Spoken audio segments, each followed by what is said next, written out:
Hello friends, यह video DEH oil system से related है। इस वीडियो में हम जानेंगे कि EH ऑयल सिस्टम क्या होता है और कैसे काम करता है। साथ ही जानेंगे कि EH ऑयल सिस्टम का डिस्चार्ज कूलर के थ्रू क्यों नहीं जाता। तो वीडियो को स्टार्ट करते हैं। EH ऑयल सिस्टम का main function main stove valve, reheat stove valve और गवर्निंग वाल्व को ऑपरेट करने के लिए किया जाता है। इसके साथ ही HPLP बाईपास वाल्व को ऑपरेट करने के लिए भी ऑयल EH ऑयल का ही जाता है। EH ऑयल सिस्टम में एक ऑयल टैंक होता है जहां से ऑयल स्टोर करके रखा जाता है। यहीं से EH ऑयल पंप, जिनमें से एक सर्विस में और दूसरा स्टैंड बाई मोड में होता है। यह पंप टैंक से सक्शन लेता है और फिल्टर के थ्रू होता हुआ एक्यूमुलेटर में जाता है।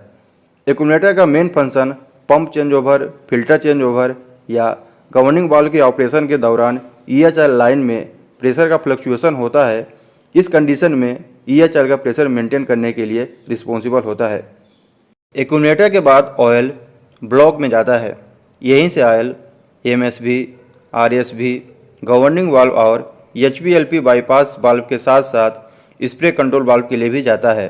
EH ऑयल सिस्टम में EH ऑयल पंप के अलावा भी दो और पंप लगे होते हैं जिसे रिसर्कुलेशन पंप कहते हैं। रिसर्कुलेशन पंप का main work EH oil tank से सक्शन लेना और कूलर के थ्रू होता हुआ वापस से टैंक में डिस्चार्ज करता है, जिससे कुछ क्वांटिटी में ऑयल कूलर के थ्रू जाता है और ऑयल का टेम्परेचर मेंटेन रहता है। EH oil auto pickup condition. अगर EH ऑयल पंप के ऑटो पिकअप कंडीशन की बात करें तो नॉर्मली EH ऑयल पंप का डिस्चार्ज प्रेशर 13 to 14 MPa के अप्रोक्स रहता है। यदि इसका प्रेशर 11.2 MPa से कम हुआ तो स्टैंड बाई पंप पिकअप हो जाएगा और यदि किसी वजह से डिस्चार्ज प्रेशर 7.8 MPa से कम हुआ तो टरबाइन ट्रिप हो जाएगी। EH ऑयल का टेम्परेचर लूब ऑयल से ज़्यादा क्यों होता है? नॉर्मली EH ऑयल का टेम्परेचर 50 to 55 डिग्री सेंटीग्रेड तक रहता है। इसका मेन रीज़न यह है कि टेम्परेचर ज़्यादा होने से ऑयल की विस्कोसिटी डिक्रीज होती है, जिसके वजह से ऑयल इजीली फ्लो होता है।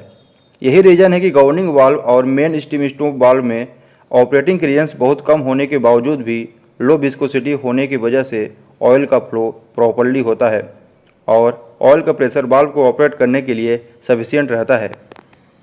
EH ऑयल सिस्टम कैसे काम करता है? जैसा कि मैंने बताया कि EH ऑयल पंप टैंक से सक्शन लेता है और पंप का डिस्चार्ज फिल्टर से होता हुआ एक्यूमुलेटर में जाता है। इसके बाद ब्लॉक से होता हुआ गवर्निंग वाल्व को ऑपरेट करने के लिए जाता है। इसके डिस्चार्ज में ट्रिप ऑयल सोलेनाइड वाल्व लगा रहता है जो टरबाइन पैरामीटर नॉर्मल होने के बाद ही ओपन होता है। इसके बाद ऑयल I2H कन्वर्टर और ट्रिप लीवर में जाता है। जब ट्रिप लीवर क्लोज होता है तो ऑयल ड्रेन होता रहता है, लेकिन जब ट्रिप लीवर को रीसेट करते हैं तो ट्रिप ऑयल जनरेट होता है। इसके अलावा यदि टरबाइन को मैनुअली ट्रिप करना हो तो ट्रिप लीवर से किया जाता है। I2H कन्वर्टर एक ऐसा डिवाइस है जो इलेक्ट्रिकल सिग्नल जनरेट करता है जिसकी वैल्यू 4 to 20 मिलीएम्स के बीच रहती है।